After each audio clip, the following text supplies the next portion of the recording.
ato ni hatagag pagtagad basta kay wa lang mga higalay direkta nga participation ha. Patod pa kay Kuya Usab mga higala dunay direktang participation so escalate mahigalang gubat. Straight to the Kata sa point. pagtagad do butaga sa atong pagmanuban mahigala ning atong tulumanon inyong tulumanon. Straight to the Og point. yun man ang atong pagpadayon sab sa hisgutanan labot sa pagbisita ni BBM.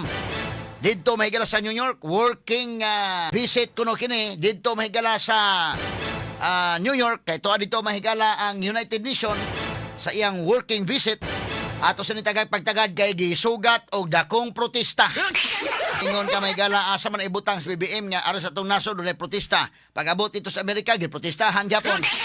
Ato ning pagtagad do butaga mga kaigsunan sa atong uban usab ning atong tulumanon ug inyong tulumanon.